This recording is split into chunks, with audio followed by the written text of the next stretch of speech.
हमारे लिए छत्रपति शिवाजी महाराज आराध्य देव है।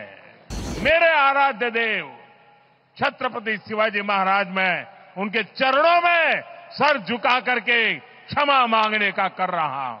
आराध्य देव की पूजा करने वालों को भी, उनकी भी सर झुका करके क्षमा मांगता हूं। मेरे संस्कार अलग है। आज इस कार्यक्रम की चर्चा करने से पहले मैं अपने हृदय के भावों को व्यक्त करना चाहता हूं। जब 2013 में भारतीय जनता पार्टी ने मुझे प्रधानमंत्री पद के उम्मीदवार के रूप में निश्चित किया, तो मैंने सबसे पहला काम किया था रायगढ़ के किले पर जाकर के छत्रपति शिवाजी महाराज की समाधि के सामने बैठ करके प्रार्थना की थी।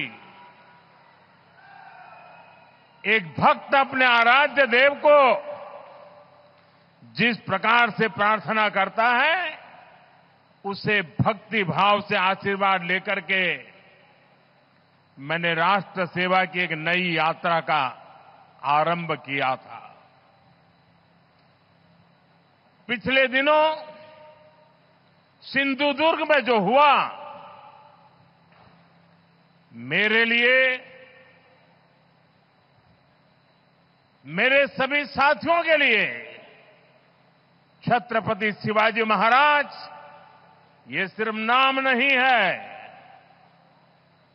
हमारे लिए छत्रपति शिवाजी महाराज ये सिर्फ राजा महाराजा राजपुरुष मात्र नहीं है।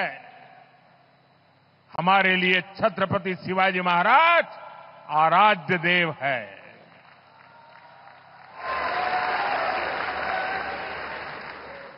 और मैं आज सर झुका करके मेरे आराध्य देव छत्रपति शिवाजी महाराज की उनके चरणों में मस्तक रख के माफी मांगता हूं।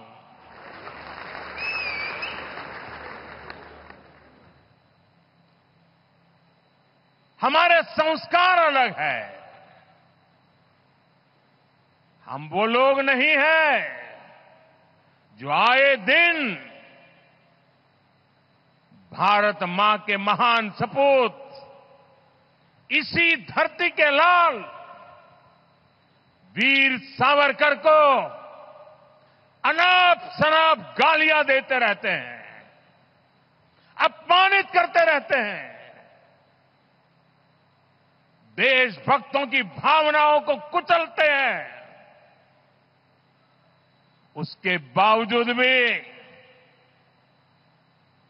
वीर सावरकर को गालियां देने के बावजूद भी माफी मांगने को जो तैयार नहीं है,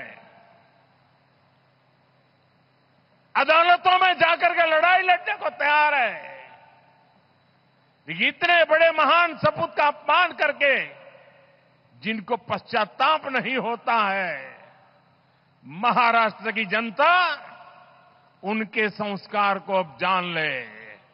और ये हमारे संस्कार है कि इस धरती पर आते ही आज मैंने पहला काम मेरे आराध्य देव छत्रपति शिवाजी महाराज में उनके चरणों में सर झुका करके क्षमा मांगने का कर रहा हूं। और इतना ही नहीं, जो लोग छत्रपति शिवाजी महाराज को अपने आराध्य देव मानते हैं, उनके दिल को जो गहरी चोट पहुंची है, मैं ऐसे आराध्य देव की पूजा करने वालों को भी, उनकी भी सर झुका करके क्षमा मांगता हूं। मेरे संस्कार अलग है। हमारे लिए हमारे आराध्य देव से बड़ा कुछ नहीं होता है।